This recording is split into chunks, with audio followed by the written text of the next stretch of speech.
My name is Loretta Alper. I am the co-director and producer of the film War Made Easy, which is produced by the Media Education Foundation.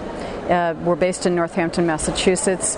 We are producers and distributors of documentary films that look at the way in which critical issues of our time are framed in the mass media. War Made Easy came out in 2007. We started working on it in 2005 after reading Norman's book.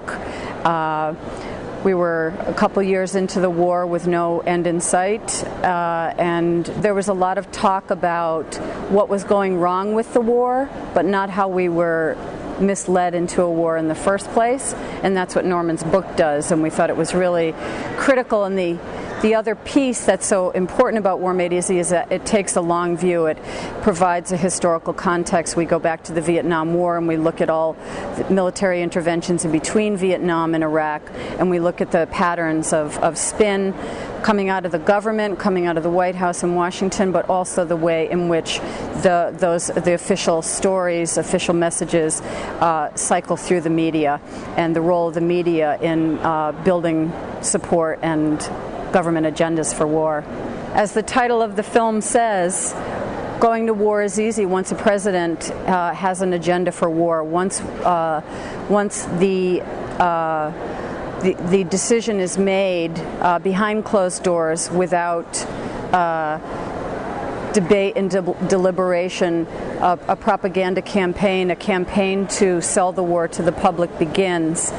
And once that takes hold, if the media is basically repeating the official storyline without challenge and without question, then war is very easy to sell, because propaganda is powerful. The tools of propaganda are powerful.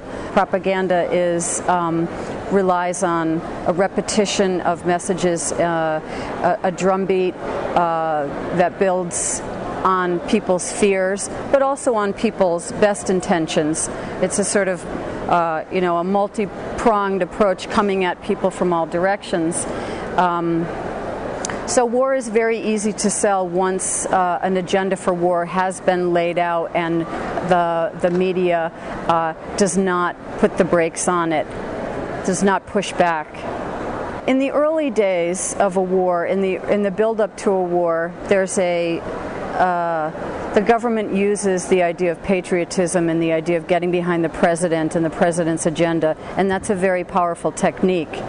The idea that the media was responsible for defeat in Vietnam and caused the withdrawal of troops from Vietnam is a very powerful one, but it actually, if you go back and you look at the coverage, the media was very much in lockstep with the government until 1960, very late into the war.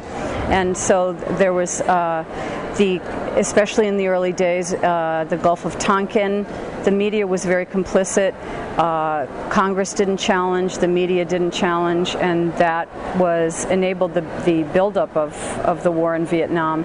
And we saw that to be, we saw very similar patterns in the war in Iraq. So there's a lot of parallels between Vietnam and Iraq. Making War Made Easy was both an opportunity and a challenge.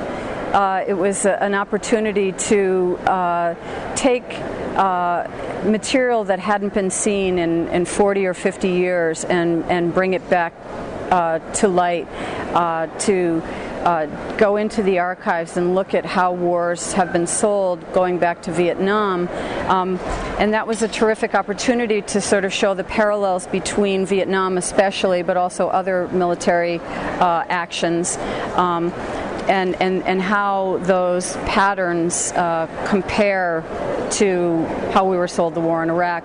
But it was a long process for a small independent production company without a big budget to find that material, which was so crucial to telling the story of War Made Easy. And it took about 18 months to shoot the interview, structure the interview, write the narration, and then find all of the footage that we needed. The film is what it is because of the juxtaposition of archival material with current material that really tells the story of how we've been sold wars, the pattern of selling war to the public going back to Vietnam. And it was difficult. I mean, some of it is out there, and some of it people have seen before, some of the more famous ones, the Morley Safer, the burning down the huts in Vietnam. But, some of it we had to really spend time sourcing and finding, and a lot of it is privately owned.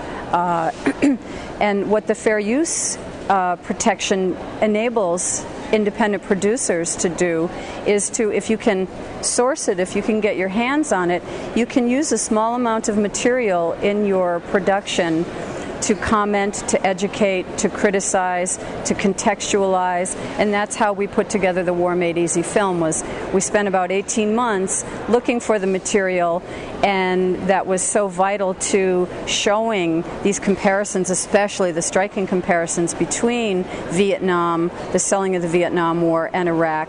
The point of War Made Easy is to educate people on how we get into wars, not only the one that we're in now, but how we've gotten into wars for the past 50 years, since World War II, basically. The film has just tapped into the public's disillusionment, anger, frustration, sorrow with the way in which we were led into this war, and people who originally supported the war, who now no longer support the war, people who were opposed to the war from the beginning. The film speaks to all over the country and internationally. The film taps into something that a great majority of us are feeling, but also because it's historical, it reminds people of how this has been done to us in the past. And it's just, the film has been incredibly well received wherever we take it, and every time I show it, and every time I get to attend a screening, I'm just so pumped to keep on showing it and to keep working to promote the film, because this is unfortunately a war that keeps on giving. This film, the war keeps providing, and the deceptions that led us into the war just keep surfacing, and the stories keep needing to be told. This film has Sean Penn as a narrator. He's a well-known person. It has Norman Solomon, who's fairly well-known media critic, nationally syndicated media critic.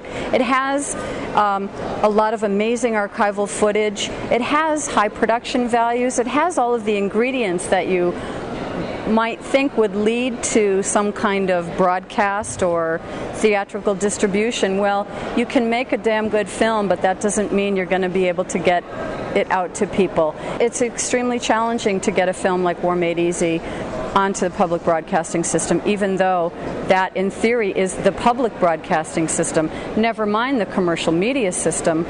We've just had a lot of challenges. We do distribute our own films. MEF, Media Education Foundation, does distribute its own films, but we have an educational market. We've reached out to activists and public advocacy, people that are doing all kinds of work in a variety of areas, and so we've tapped into that, but it's still just a drop in the bucket in terms of getting this film out to people that need to see it, and that is the challenge for independent producers. It's one thing to make great work, but the real work of activism and politics is getting the work out there. Media Education started as a production company for the classroom. We make films for educators to use in educating students about media issues, how issues are framed in the media ownership issues, and that's been our primary market, and we continue to be driven by that mission to get our work into classrooms. And so if people go online to mediaed.org, they'll see that they can find not only the films but other resources to use. And soon, in a couple weeks, there will be a War Made Easy study guide for people who are interested in using it in their classroom.